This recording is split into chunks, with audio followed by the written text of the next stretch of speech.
Hola, los saludo con este video. Bueno, podría estar con ustedes directamente en las clases, como ustedes saben. Los padres, a partir de hoy, vamos a encontrarnos en ejercicios espirituales. Nos encomendamos pues a su oración, pero les dejo grabada la clase de este día. Espero pues si hubiese alguna pregunta, alguna duda, la pudiesen ir ahí como apuntando para que en la próxima sesión que tengamos podamos resolver la duda. Vamos a iniciar con una oración. En el nombre del Padre, del Hijo y del Espíritu Santo. Dios Todopoderoso, te agradecemos por los dones con que bendices nuestra vida, pero especialmente te damos gracias por el don de la fe que nos has concedido. Esa fe que nos habla de ti y esa fe que nos invita a creer más en ti y en aquello que nos dices de ti. Ayúdanos, Señor Jesús, a penetrar los misterios de nuestra fe. Aquello que profesamos en la fe sea el motivo en el cual encontremos esa esperanza que anime nuestro caminar de cada día. Y que esta lección que hoy tomamos, tú también, Señor, sonríes nuestras almas, nuestros corazones, para que a través de esta lección podamos crecer en esa intimidad contigo. Nuestro esfuerzo lo ofrecemos por aquellos quienes se encuentran más necesitados de tu presencia, de tu consuelo. Este esfuerzo lo ofrecemos por ellos. En el nombre del Padre, y del Hijo, y del Espíritu Santo. Amén. Bueno, les voy a compartir la pantalla del día de hoy. Estamos ahí con nuestro texto y tenemos esta parte de lo que es la fe y la teología. Este elemento es fundamental. Entonces, para nosotros, de esto vamos a hablar hoy, de fe y de teología. ¿Qué entendemos por fe? ¿Cómo la vamos a ir visualizando? ¿De qué manera pues vamos a ir estar estableciendo toda esta realidad? ¿Sale?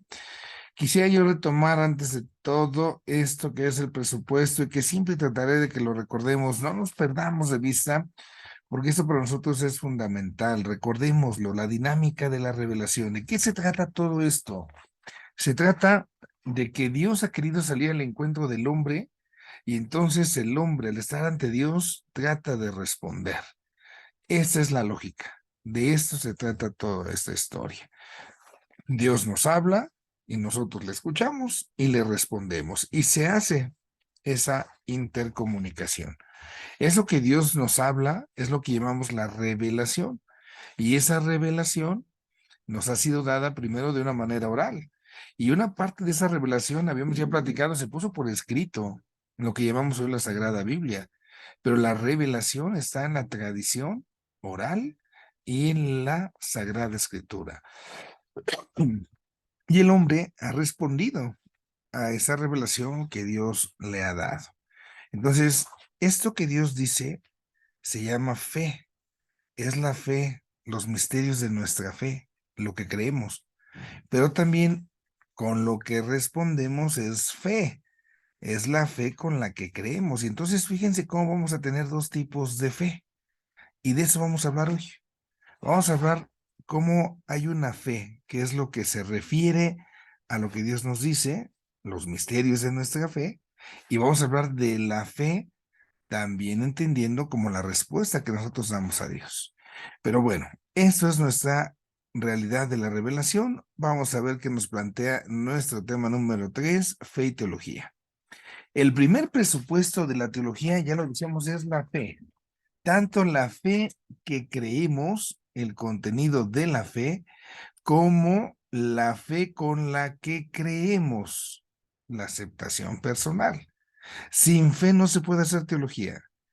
Ninguna de las dos es, ¿no? Y el acto de fe del creyente entonces versa sobre los misterios cristianos revelados, que se formulan en dogmas, y los dogmas por eso tienen un papel importante en nuestra vida. Entonces, fíjense en esto. Para poder hacer nosotros teología, el presupuesto de esta teología es la fe. No lo podemos dejar de lado. Pero él decía yo, tenemos dos tipos de fe. Esta fe que creemos, es decir, el contenido, qué es lo que Dios nos ha dado. Y es lo que en latín se llama la fides que. ¿Qué es lo que Dios nos ha dicho? La revelación en qué creemos. Pero también, les decía yo ahorita, tenemos la fe, sí, pero también con la que creemos. Y entonces eso se refiere la aceptación que nosotros hacemos de lo que Dios nos dice, y se llama en latín la fides qua. Entonces, tenemos dos tipos de fe. La fe, voy a ponerlo acá por escrito para que lo vayamos ubicando. La fe objetiva. ¿Por qué razón es objetiva? Vamos a decirlo así, porque es el objeto que creemos. Y el objeto que creemos, en este caso, resulta que es un sujeto. Entonces se juntan las dos realidades, ¿no? Porque el objeto que creemos, ya para que lo repito, ¿va? Es un sujeto y ese sujeto es Dios, ¿sí? Entonces, la fe objetiva es de qué vamos a hablar, es lo que Dios se nos dice. Entonces, es la revelación. Y ese Dios que sale a nuestro encuentro, entonces también merece nuestra respuesta. Y viene ahora la fe subjetiva. Subjetiva en razón de que se trata del sujeto que cree. Ujú. Y ese sujeto es la persona humana. Es la persona humana. Y en este caso hablamos nosotros de la respuesta que nosotros damos a la revelación que nos ha sido dada, lo que se nos ha dicho, ¿no? Entonces, distingamos estos dos elementos. Por un lado tengo yo mi fe objetiva, esta fe que creemos, la fides que, y del otro lado tengo yo mi fe subjetiva, la fe con la que creemos, ¿no? Entonces se van a ir relacionando. La fe tiene esos dos grandes elementos. El acto de la fe del creyente, fíjense, aquí de qué estamos hablando. El acto de la fe, ¿de quién? Del creyente, o sea, lo que yo creo, el sujeto, ¿de qué se trata? Ah, pues se trata de los misterios que nos son revelados. Ahí hablamos de la otra fe, la fe de Escue. Y esos misterios se nos comunican a través de dogmas. De eso vamos a hablar ahorita, los dogmas, ¿no? Bueno, pues esto es con lo que nos vamos a divertir. Fe y teología. Sabemos que para poder hacer teología, lo que se necesita es la fe. Es el primer presupuesto de la teología, porque sin fe, pues no se puede hacer teología. ¿De qué hablo o cómo hablo si no creo? Pues vámonos entonces a darle a lo que tenemos para hoy. La fe como presupuesto objetivo de la teología, la fides que. Recordemos un poco lo que íbamos platicando, ¿eh? La fides que, entonces, es la materia prima, es el contenido revelado y recibido. Es lo que se me está dando, lo que se me está mostrando. Y entonces, yo aquí tengo que recordar lo que ya les iba yo expresando. Dios se revela. Y cuando Dios sale al encuentro del ser humano, entonces, pues lo hace hablando, ¿sí? Dios le habla al hombre. Y al hacer esto, el hombre, ¿qué es lo que va a ir haciendo? Bueno, pues el hombre, simple y sencillamente, pues le toca escuchar, ¿no? Pero de esas cosas que escuchan, damos un pasito más aquí, ¿sí? Ujú. De lo que escucha, o solo una parte, no toda, solo una parte es la que se pone por escrito. Y esto es entonces lo que llamamos nosotros la Sagrada Biblia, la Sagrada Escritura. Ujú. Pero hay otra parte que se escucha y que no está escrita. Entonces, la parte que no se escribió es lo que llamamos la tradición, ¿sí? Y entonces, ahí vamos dándonos cuenta que tenemos dos elementos para conocer a Dios. Esta es una fuente. La fuente es esta, la revelación, una sola fuente, pero tiene como dos cauces, tiene como dos caminos, ¿no? Cómo Dios nos habla y cómo va llegando hasta nosotros, hasta el presente. Entonces, cuando hablo de la materia prima de la teología, es decir, ¿con qué voy a trabajar? Es esto, la revelación. No voy a hacer teología de otras cosas, voy a hacer teología, voy a hacer un discurso, voy a hablar de Dios y de quién es Dios, no de lo que yo me invento. Ojo con ello, aquí hay esa parte, hay que subrayarla porque es una parte clave. Esto es un regalo, es un don. Y esto entonces, aquí tenemos que decirlo, se tiene que recibir, sin duda alguna. No tengo que estar inventando, ni tengo que estar cambiando, no, no. Porque esa es una de las broncas, ¿no? Vamos a ver, de las broncas que tenemos.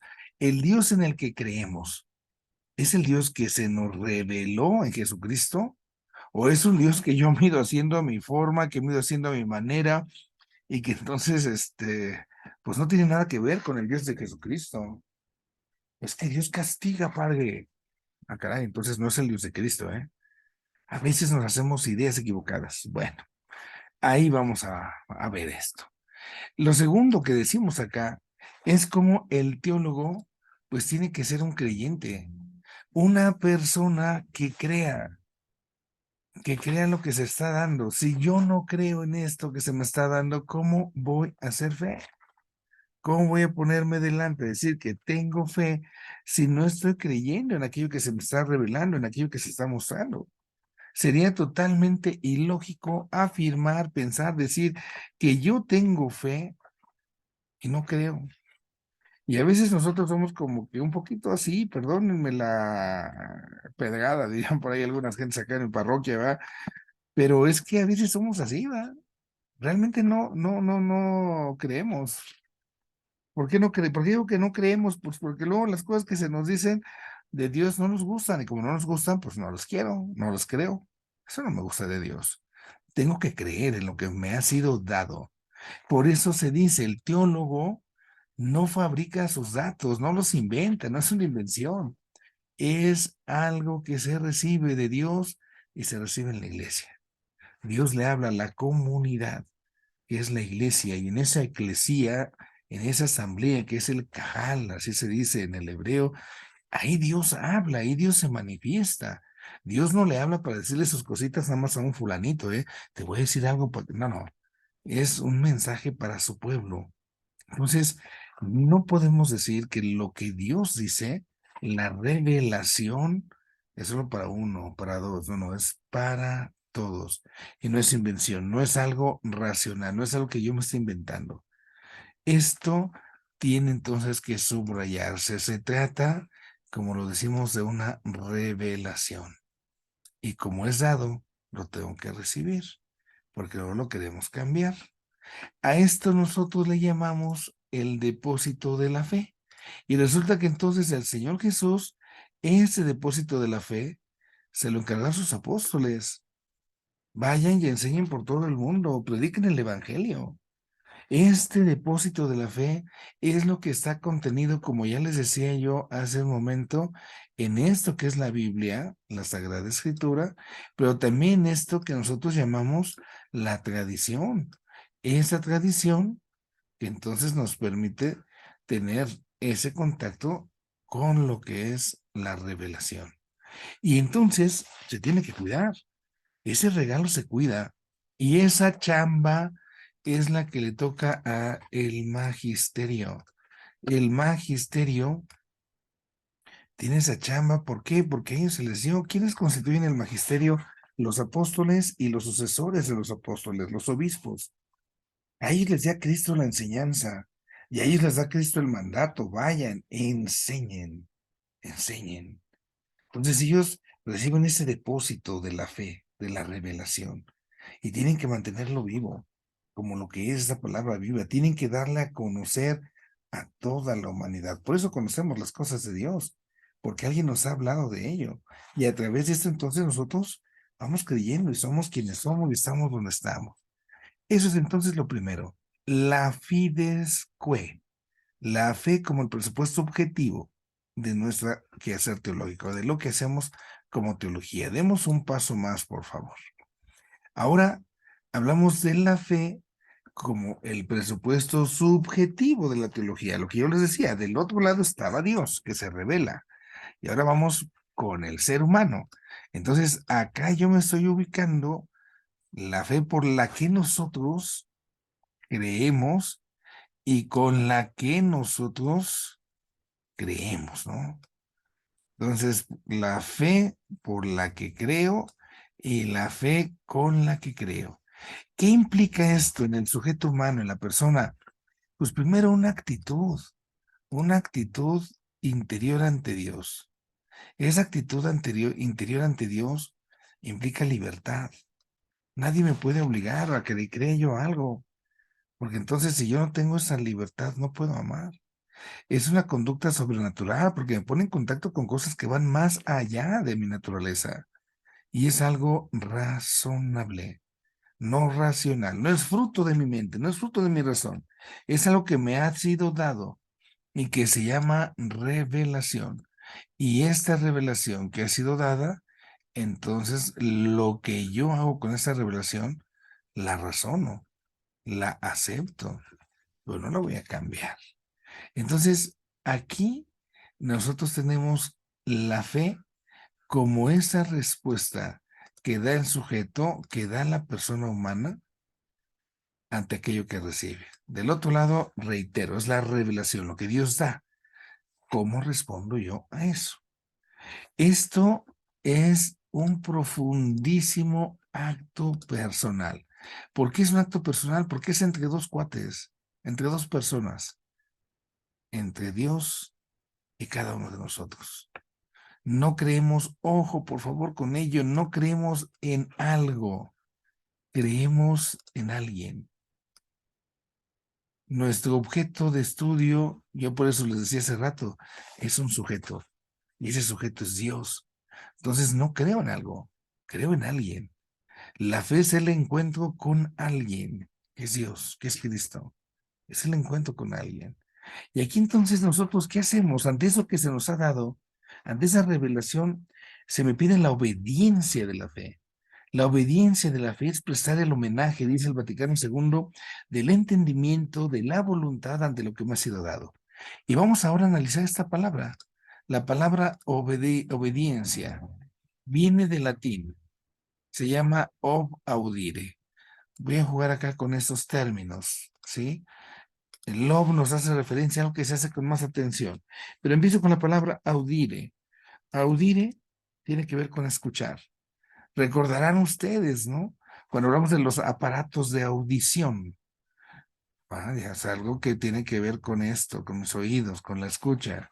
El audio es esto. Entonces, audire, obedecer, en primer lugar, tiene que ver con esto, con la escucha. El que obedece necesita realmente tener un silencio interior para escuchar lo que está delante de él. Y escuchando entonces viene la responsabilidad. Y juego ahora con esa palabra. También me encanta, es de mis favoritas. La respons divido habilidad. ¿Qué significa esto? Podemos decirlo con este juego de palabras, ¿eh? La habilidad para responder. Respons, habilidad. Entonces, el que escucha tiene que dar una respuesta. Y entre mejor sea la respuesta, somos más responsables. Por ejemplo, llega tu hijo de casa y ve que es la hora de comer y no hay nadie que haya ido por las tortillas. Y entonces él se percata de esa necesidad. Podemos decir, al percatarse de esa necesidad, él está escuchando la realidad. Ahí está la obediencia, no porque se lo hayas dicho ni siquiera. No hace falta que se lo digas. Él se da cuenta, él escucha la realidad y actúa. Oye, mamá, ¿me puedes dar dinero? Voy a ir por las tortillas. Oye, qué niño tan responsable tienes. Claro, ante la realidad que tiene, es hábil para responder. Por eso es importante que nosotros aprendamos y enseñemos a estar atentos a la realidad, porque es ahí donde uno obedece, el audire, el escuchar con esa atención, con esa dedicación.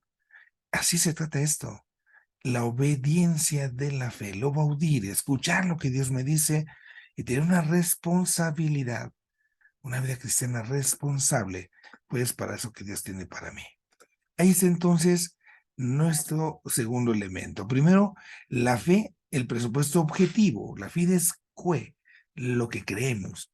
Y ahora hablamos de la fe como presupuesto subjetivo. Bien creé, la fides qua. Damos un paso más. Estamos entonces ahora ante un acto de fe y ese acto de fe ¿Cómo lo tenemos nosotros que entender? ¿Cómo lo tenemos nosotros que comprender? Bueno, el acto de la fe que yo estoy dando, que estoy proporcionando como sujeto, primero, implica un acto de asentimiento. Debo dar mi asentimiento. Es decir, yo voy a aceptar verdades y misterios que no son evidentes para la razón. No son evidentes, no los estoy viendo. Se cree lo que no se ve. Si yo dijera, oigan, ¿qué creen? Me acabo de encontrar ahorita en el camino, aquí en mi casa, estaba yo por acá y me encontré un oso. La gente se va a quedar viendo, padre, pero ¿cómo un oso? Sí, sí, me encontré un oso. No, pues, un oso, no sé, en el zoológico, en el circo, ya bueno, bien en el circo, ¿verdad? En el zoológico, pero pues no, usted no vive en un bosque. No, no, yo me encontré un oso y entonces agarro y les enseño esto, ¿no? Miren, me encontré un osito, me lo encontré. Entonces, si yo les digo me encontré un oso, alguien dirá, no, yo sí le creo. Alguien dirá, no, no, yo no le creo. Cómo que se encontró un oso, ¿verdad? Entonces, el creer a alguien y el creer algo son dos cosas con las que nosotros vamos a jugar aquí. Voy a ponerlo por acá, vamos a hacer una notita para que esto nos ayude a que podamos comprender esto, ¿no? Entonces, creer, ¿qué se cree? Lo que no se ve. Y entonces aquí depende una cosa, el sujeto. ¿Quién me lo dice? No, es que los padres no mienten, entonces sí, sí tengo que creerle, ¿verdad? Bueno, a veces sí mentimos, ¿no? También mentimos los padres, claro. Pero también el objeto, ¿sí? Que me dice, es que pues eso que se encontró un oso, pues como que es medio posible, o como que es lógico, como que no es tan lógico, ya empezamos a dudar. Entonces, aquí lo importante es que nosotros nos demos cuenta que aquello que se dice y quién lo dice, pues lo vamos a aceptar primero porque se trata de cosas que no estoy viendo, pero también luego con el ejercicio de la razón. Tengo que razonar quién me dice y lo que se me dice. Si quien me lo dice es mi vecina, la rechismosa, que le reencanta el chisme y ya sé que le echa harta crema a los tacos, bueno, para que le hago el cuento que voy a creer en ella, ¿no? Ah, sí, sí, cómo no, señora. Ah, sí, sí, sí. O vienen y me dicen una cosa, es que me acabo de encontrar un elefante rosa que anda volando ahí en el cielo. Oye, pues ¿a cuál te fumaste? O sea, lo que me dices es ilógico totalmente, ¿no? Entonces implica qué se me dice y quién me lo dice. Y esto es lo que va a fortalecer nuestra fe. Ahora, ¿quién nos dice a nosotros estas cosas? Dios. Por eso le creemos, es digno de fe. Dice la escritura, Dios es amor. Y dice un teólogo llamado von Baltasar, solo el amor es digno de fe, es digno de creer. El objeto, ¿qué me dice? Bueno, lo que me dice es lógico. Entonces voy a creer verdades, misterios que no son evidentes para mi razón. Y aquí es donde entonces yo tengo que aceptar. Y esto se trata de un conocimiento cierto. No es una simple opinión, no es algo que se me ocurrió, a ver qué me invento. No, no, no. Se trata de un conocimiento cierto, de cosas ciertas que pasaron, que sucedieron y que no me las estoy yo sacando la manga. Y se cree en contenidos concretos. No se está así como creyendo en cosas que, pues, quién sabe. Contenidos concretos. Creo en la Eucaristía. Creo en Dios que es Padre, que es Hijo y que es Espíritu Santo, en la Santa Trinidad. Creo en la Santísima Virgen María, que es Virgen y que es Madre de Dios al mismo tiempo. Creemos cosas concretas. Si no, nuestra fe luego es vaga, ¿no? Así como que, ¿tú en qué crees? Pues en Dios. Sí, sí, pero ¿en qué Dios? Pues Diosito, pues es lo mismo en todos lados, ¿no? Es lo mismo en todos lados. No, no, no es lo mismo. No es lo mismo Chana que Juana, ¿verdad? Se parece, pero no. Y a veces aquí es donde hay mucha gente que se pierde por los sentimientos. ¿Por qué? Porque no da el obsequio de la razón. Hay que tener eso. Ahora, también nosotros decimos que la fe es libre y es incondicionada, sin condiciones. Tengo libertad para creer o no creer. No se vale que me lo impongan. Y esto es algo personal. Habla de un acto de amor. Para que haya amor, para que haya amor hacia la otra persona que sale a mi encuentro y que me habla, necesito libertad. La libertad es la condición del amor. Si no hay libertad, no hay amor. No hay amor. No puedo responder. La fe es razonable, ya decíamos, se razona, se piensa, no puede ser de otra manera. Entonces, creer algo, pero sobre todo, creer en alguien, en Dios, tiene sentido.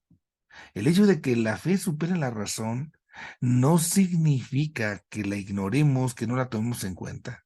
Así como la gracia de Dios, por supuesto, es mucho más grande que nuestra propia naturaleza, así también la fe supera la razón, pero no prescinde de ella, necesita de ella, va de la mano con ella. San Juan Pablo II, Fides et Ratio, fe y razón, decía por eso que la fe y la razón son como las dos alas de un ave que le permiten elevarse en vuelo y llegar y llegar y llegar a lo más lejos. Creer entonces tiene sentido. ¿Por qué? Porque va de la mano fe y razón. Y esto entonces tenemos que ver esto, ¿no? La fe va más allá de los límites que llega a la razón, o sea, porque la razón trata y trata y trata de comprender algo, de entender algo, de llegar al fondo del asunto, ¿no? Claro, es su esfuerzo, es su chamba, pero cuando llega un límite, entonces tengo que echar mano de la fe. Y esto me permite decir que por eso mi fe no es absurda y tampoco es irracional, va de la mano. Y con esto yo mato eso de las supersticiones, porque luego hay cada superstición, cada superstición que andamos ahí inventando. ¿Por qué? Pues porque pues, se nos ocurren cada cosa, y esto pues así como que uno dice, es que esto no es razonable, no es lógico, pero sí hemos vivido muchas veces, ¿no? Y tenemos que estar atentos. Entonces la fe es razonable, no es racional.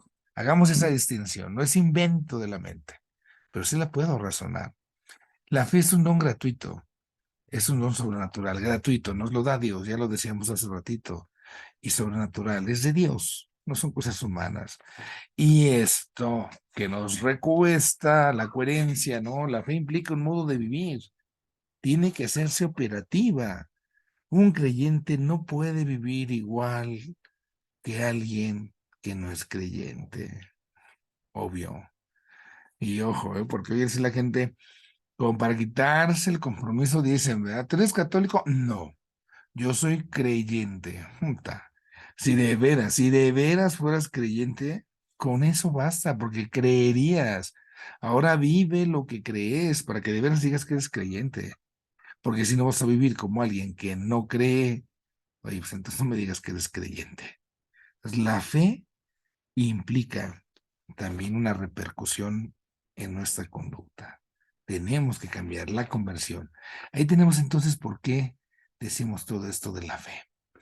El número cuarto de nuestra guía nos habla entonces cómo este misterio de Dios, lo que se nos ha dado, la revelación, se va a expresar y se va a expresar en las cosas, en las sentencias, enunciados que llamamos dogmas.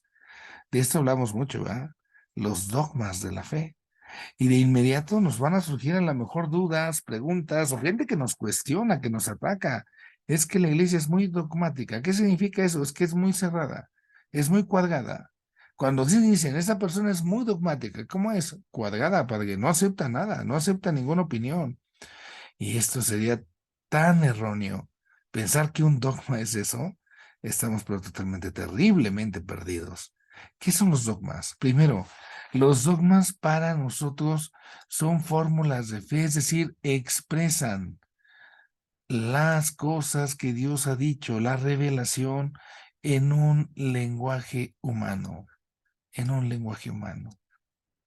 Las cosas de Dios en un lenguaje humano. Yo se los pongo de esta manera, para que lo podamos ahí entender. Un dogma es lo mínimo, voy a decirlo de esta manera, es lo mínimo que podemos decir con seguridad acerca de una verdad de fe. Entonces, demos cuenta con esto, porque es que el dogma es cuadrado, de ahí no te mueves. No, no. El dogma es el cimiento, el dogma es lo que tengo ya seguro y sobre lo cual voy a construir, y lo necesito. Si yo no tuviera mis cimientos en mi casa, imagínense, si no construyo sobre piedra firme, ¿qué va a suceder? Por eso los dogmas son puntos de referencia doctrinal. El dogma contiene lo mínimo que con certeza puedo decir, puedo afirmar de Cristo, de la Santísima Virgen, de la Santísima Trinidad. Son declaraciones que van poniendo los cimientos sobre lo cual se va a ir construyendo toda nuestra reflexión. ¿Por qué se hace esto, padre? Pues para que no nos equivoquemos, hombre. Necesito cimientos. Si yo no tengo cimientos, oye, me parezco como los protestantes, ¿no? Me van a visitar y yo no tengo nada de cultura de la fe y me dan unas bailadas que luego me quedo nomás, no sé ni para dónde voltear. Oye, si no sabes, si no tienes cimientos, hazte un favor, no les abras la puerta, no les abras, no te la compliques. Primero pon tus buenos cimientos y ya luego te avientas al ruedo, pero si no, ¿para qué le haces al cuento, no?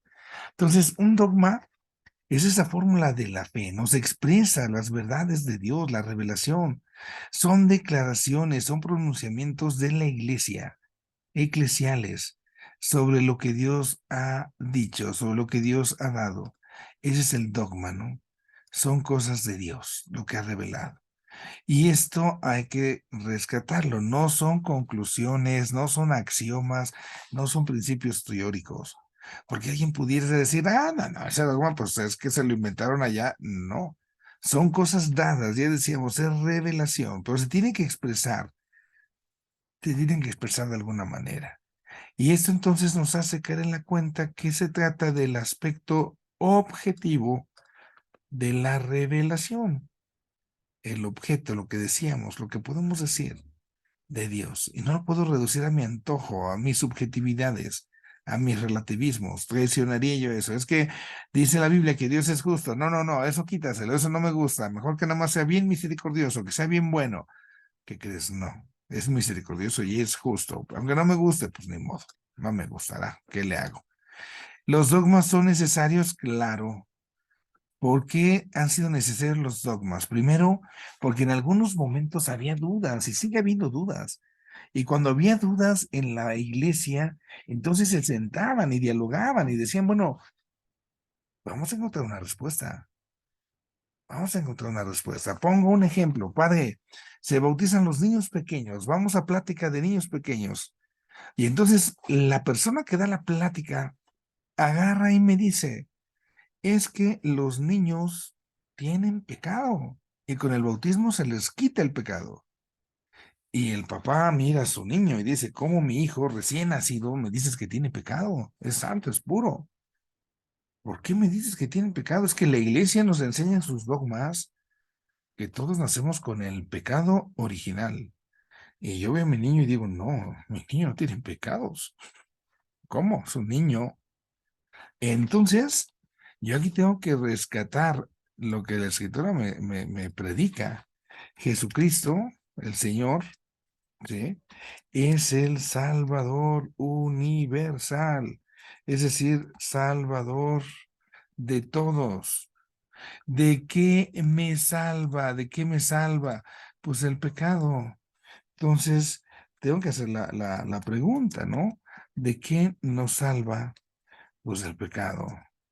Y esto implica que yo afirme que un niño recién nacido tenga pecado, porque si no, Cristo ya no sería salvador de ese niño, porque si ese niño no tuviera pecado, entonces, ¿de qué lo va a salvar Cristo? Y es acá donde San Agustín empieza a hacer sus reflexiones y llega y se habla de esta realidad del pecado original que se le ve dando forma como ese dogma en el cual creemos. Pero todos nacemos con ese pecado de origen por la falta de nuestros primeros padres, sí, sí, pero fijémonos cómo va llegando la reflexión. La reflexión para llegar a este dogma fue a partir de, bueno, Cristo Salvador universal de todos. Sí, sí, oye, pero si alguien no tiene pecado, entonces ¿de qué lo salvan? Y se va haciendo el desarrollo. Entonces, el dogma nos va a ir poniendo de cara a la revelación, a lo que Dios nos ha dicho y que se va a elaborar en esas circunstancias que son históricas, porque va pidiéndose así. Y esto sirve para que entonces se pueda orientar la conducta de los seres humanos. A través de los dogmas, pues podemos ir caminando. Ahora, para muchos el dogma parecería que ya no me da chance de ser libre, ¿no? Es que es muy cuadrado, eres muy dogmático. No te equivoques. El dogma, al contrario, posibilita una auténtica libertad intelectual. Porque si yo no tuviera esos puntos de referencia específicos, concretos, estaría entonces sometido a diversos condicionamientos. Por ejemplo, hablando de Dios, un Dios a la medida, ¿no? Les pongo ahí el ejemplo. Un Dios que cada quien se hace a su antojo. ¿Quién es Dios entonces? Pues el Dios que cada quien quiera tener, ¿no? Y entonces al rato, ¿quién es Dios? Pues para mí es este, para ti es lo otro, para ti es aquello. Cada quien tiene su Diosito. No, yo necesito un punto objetivo de referencia a partir del cual pueda yo construir. Porque si no, pues me voy a condicionar. Imagínense, porque en mi casa a lo mejor cuando era niño me enseñaban, es que Dios te va a castigar. Y yo me quedé con esa idea y nunca conocí la verdad de Dios. Pues ya me perdí. Necesito por eso de los dogmas. El dogma por eso nos da libertad, nos permite llegar a la verdad objetiva, en este caso de Dios. Por eso los dogmas son muy, pero muy necesarios en nuestro caminar. Vamos a ver cuál es el valor de esas fórmulas dogmáticas. ¿Por qué los dogmas son importantes? Porque entonces el dogma contiene lo que Dios ha dado, contiene la revelación y eso es lo que creemos. Entonces, el dogma, primero, tiene un carácter irrevocable. Es decir, cuando se pronuncia, no hay vuelta atrás. No hay vuelta atrás. Esto lo sustentamos porque creemos que el Espíritu Santo asiste a la iglesia y detrás de ello nos damos cuenta que está la infalibilidad, el no equivocarse. Una vez que es proclamado un dogma, ahí queda el cimiento. No hay vuelta atrás. A partir de ahí para arriba, de ahí para adelante, pero nada de ahí para atrás, nada de ahí para abajo. Ya está el cimiento puesto. Y de ahí vamos a construir, vamos a edificar. Pensemos un poco, por ejemplo, cuando se afirma, ¿no? En la Santísima Virgen María tenemos 4 dogmas. La virginidad de María, la Virgen como Madre de Dios, la Inmaculada Concepción de la Santísima Virgen, María que nace sin mancha, y el último dogma mariano, año de 1950, entonces se proclama la asunción de María a los cielos, en cuerpo y en alma. Es el último dogma mariano. Ahora surge una pregunta. ¿María murió o no murió? El dogma no nos dice nada. No hay ningún pronunciamiento donde se diga es que María se murió o se diga María no se murió. Por ahí el Papa San Juan Pablo II en algún momento apoya la tesis de la muerte de María. ¿En qué sentido?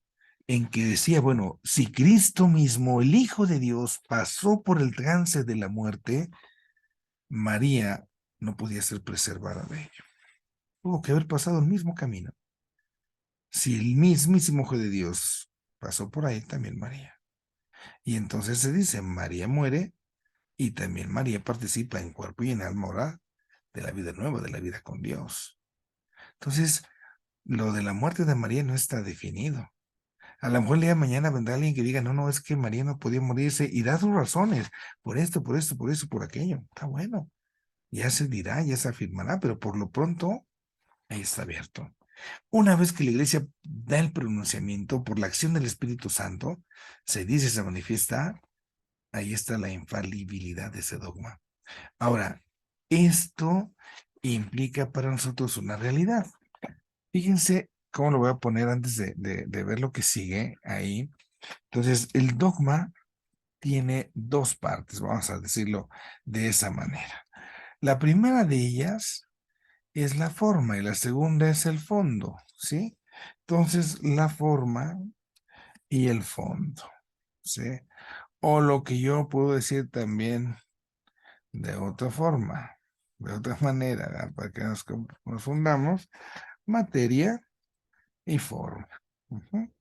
Voy a cambiar aquí esto, perdón, para que lo podamos nosotros. Ujú. A ver, se me deja. Ok, ok, ok, ok, ok, ok, ok. No, no me gusta, déjenlo. No se me deja cambiar, lo voy a dejar por aquí lejitos. Y bueno, voy a poner otro, ¿no? Otro cuadro de texto que nos ayude entonces. Voy a poner la forma y la materia, ok, para que lo comprendamos un poquito más. El fondo, la materia, eso no cambia. El fondo, la materia, es el contenido, digámoslo de esa manera. Y ese contenido jamás, nunca va a cambiar. El contenido de lo que creemos, el contenido de nuestra fe, eso nunca cambia. Jamás, nunca. La forma en la cual se expresa las palabras, eso sí, eso sí. Entonces, aquí sí puedo tener un desarrollo, un avance. En el caso del dogma, lo reitero, en el contenido nada. Si se ha afirmado que María es virgen y eso ya no puede cambiar. Si afirmamos que Cristo es verdadero Dios y verdadero hombre, eso ya no puede cambiar. Ya no puede cambiar. Puede crecer de ahí para arriba, pero de ahí para abajo ya no. Son los puntos de referencia, recordemos. Y lo que puede cambiar cuando se hace esta referencia al desarrollo de los dogmas es entonces la forma, la materia en la cual se expresa, como se dice. Por eso, en la cuestión histórica se dice, son inmutables, no cambian, no mutan. El fondo, la materia, es inmutable. Eso no va a cambiar. Y la cuestión que diga que son históricos, la forma. Son expresiones, son cambiantes según los tiempos y los lugares. Quienes por ahí tienen ya más añitos, a lo mejor se acordarán cuando antes en el credo decíamos acerca de Cristo que era consubstancial al Padre. Ahora decimos de la misma naturaleza del Padre. La misma palabra, pero ha evolucionado, se ha cambiado, ¿no? Eso sí puede cambiar, pero la verdad, lo que es el contenido, eso no. Un paso más, la interpretación de los dogmas y ese desarrollo. Entonces, los dogmas necesitan ser interpretados para que entonces la verdad que están comunicando, la verdad que ellos contienen, se pueda hacer cada vez más clara, más entendible, más explícita. Por eso los dogmas, decíamos, es punto de llegada, porque fue el esfuerzo donde uno dice, aquí está mi cimiento, pero también al mismo tiempo son puntos de partida, porque a partir de aquí voy para arriba, edifico, construyo. Entonces necesito interpretar los dogmas para comprenderlos más. ¿Cómo interpretar los dogmas? ¿Cómo hacer esta tarea, esta chamba de interpretación de los dogmas? Primero, tengo que interpretarlos en la totalidad de la doctrina de la iglesia. Un dogma no puede ir separado de los demás, todos van encadenaditos de la manita, no pueden ir separados. Lo segundo, se habla del nexus mysteriorum, es decir, solamente voy a entender los dogmas en el conjunto de los demás dogmas. Hay un nexo, hay un vínculo entre ellos. Si por ahí un dogma no estableciera con este nexo en el misterio, no sería dogma. Ojo con la siguiente, no interpretar estos dogmas como meros símbolos. No, no. El lenguaje que se usa es más bien un lenguaje analógico. A través de analogías nos permite hacer comparaciones que nos ayudan a entender cuál es el mensaje que están encerrando. Y todo este esfuerzo espiritual de interpretar las verdades de la fe están dirigidos por la acción del Espíritu Santo. El Espíritu Santo tiene mucho, pero mucho, mucho, mucho que ver acá. Un paso más. El desarrollo de los dogmas, decían, no cambian, se desarrollan. No cambia el fondo, no cambia la materia, no cambia el contenido. Lo que cambia es la forma de la expresión. Vamos a ver. Entonces, no se altera la verdad en el tiempo. ¿Qué es lo que sucede? Que aquello que está implícito ya en esa verdad de fe se va haciendo más explícito, se va como desenvolviendo, se va comprendiendo más y más y más y más. Por eso se hace explícito lo que ya está implícito. No sé, pensemos en un rollo de papel, ¿no? Está todo enrollado, está todo implícito, está todo el contenido y se trata de irlo explicitando, se trata de irlo desenrollando. Así pasa un poco. Un fulano llamado Newman, John Henry Newman, sano, John Henry Newman, caray, un personajazo, siglo XIX, finales del XIX. Resulta que este hombre era de otra religión, era anglicano. Y entonces empieza a tener dudas de su fe y se encuentra en sus estudios a los santos padres. Y teniendo como base a los santos padres, entonces se da cuenta que el anglicanismo pues no estaba al 100% como debería, y al final y al cabo, pues se convierte como católico. Esta realidad nos presenta un personajazo de aquella época. Bueno, Newman, entonces decía, ¿cómo vamos a distinguir que un dogma está realmente desarrollándose? Para ver que su desarrollo sea cierto y que no sea un invento por ahí que alguien se esté queriendo sacar, ¿no? De la manga, diríamos ahora. Bueno, esos son los criterios que da John Henry Newman para ver que realmente hay un auténtico desarrollo. Primero, la preservación del tipo, es decir, la forma fundamental no va a cambiar, se conserva, se cuida todo eso que se tiene que tener ahí a la hora de expresar. Lo segundo, la continuidad de principios. Todo aquello va como en escaloncitos, ¿no? Hay una continuidad, uno, dos, tres, cuatro, no se puede brincar. No se empieza la suma diciendo cuatro, cinco, seis, no, no. Hasta el uno, dos, tres, siempre hay una continuidad en los principios que se van manejando. El siguiente criterio de interpretación que pone Newman dice es el poder de asimilación que tiene esa idea. La idea que va contenida en el dogma tiene un poder de asimilar, de agrupar a las demás ideas, y eso estimula la hora de pensar, eso estimula el desarrollo dogmático. Ahí está un auténtico dogma. Luego dice también Newman, la coherencia lógica, la forma de expresar esto, y al rato quiero expresar lo otro. Bueno, pues las formas de expresarlo deben de conservar esa lógica. Si no hay lógica, por ahí hay algo que no está en su lugar. Anticipan el futuro. ¿Por qué los dogmas se puede decir anticipan el futuro? Porque ya voy viendo, no sé, pongo este ejemplo. Si yo pongo los cimientos para hacer mi casa, yo veo el tamaño de los cimientos. Si viendo el tamaño de los cimientos, digo, ah, caray, estos cimientos son para unos 5, 10, 20 pisos o para una planta. Entonces, desde los cimientos yo puedo como ir adivinando, digámoslo así, anticipando el futuro. Valga la comparación, así sucede acá. Tiene una influencia protectora sobre el pasado. ¿Por qué? Porque entonces el dogma va a custodiar aquello que se había dicho, que se había enseñado. Y esto le da una duración para siempre. Es el valor de los dogmas. Esto es también entonces fundamental que nosotros lo vayamos descubriendo, cómo los dogmas se interpretan y cómo van desarrollándose. Ahora, ¿qué ayuda para que vaya dándose ese avance dogmático, para que se vaya madurando, profundizando? Bueno, primero polémicas doctrinales. Cuando hay pleitos, bueno, Cristo es verdadero Dios y es verdadero hombre al mismo tiempo. Y si era verdadero Dios y verdadero hombre, ¿cómo pensaba? ¿Como Dios o como hombre? Y pum, empiezan a pensar, a discutir. Todo este tipo de discusiones, de polémicas, hacen que se vayan sentando en su momento los obispos y a través entonces de acuerdos, pues vayan elaborando precisamente las fórmulas dogmáticas de la iglesia. ¿Qué factores influyen?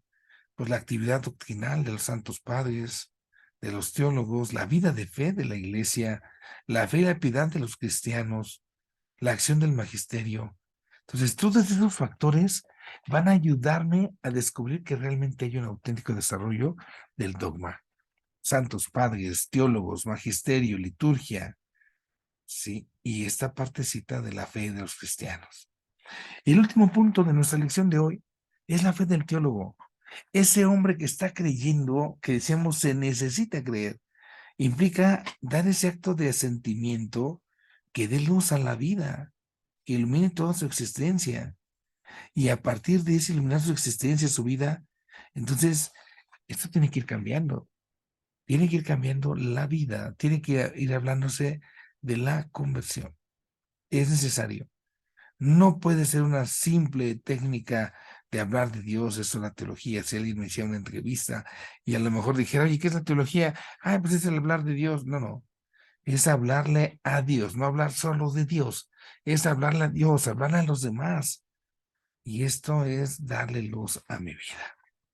Bueno, ahí en las páginas 42 a 44 de la guía se encuentran los ejercicios, el vocabulario, la guía de estudio, los comentarios de los textos, pues para que podamos también ahí dar una repasada. Eso es lo que tenemos hoy para ustedes. Esta realidad de la fe, de la teología, como precisamente la fe es el presupuesto de la teología. Entonces, jamás, jamás lo perdamos de vista. Bueno, dejo de compartir pantalla. Y bueno, pues espero que esta lección pueda ayudar a comprender un poquito esto de la verdad de la fe. Ya les recuerdo, si Dios nos da licencia, la próxima clase que nos veamos, aprovechamos para ir resolviendo preguntas, dudas que podamos ir teniendo. Cierro este momento con nuestra oración. En el nombre del Padre, y del Hijo y del Espíritu Santo. Dios Padre Todopoderoso, llenos de humildad, te suplicamos que nos concedas aquellas gracias que más necesitamos para seguir profundizando en tu verdad, la verdad de nuestra fe. Ayúdanos, Señor, a ser buenos. Ayúdanos, Señor, a alejar de nosotros todas las insidias del enemigo, para que juntos podamos ir estableciendo el reino de los cielos que tú nos has querido dar a cada uno de nosotros. Bendice, Señor, a quienes lloran y sufren. Bendice, Señor, a quienes hoy necesitan más que nunca de ti. Que el Padre, el Hijo y el Espíritu Santo les bendigan hoy y siempre. Que así sea. Bueno, pues ahí está nuestra lección del día de hoy. Dejo por aquí nuestra grabación.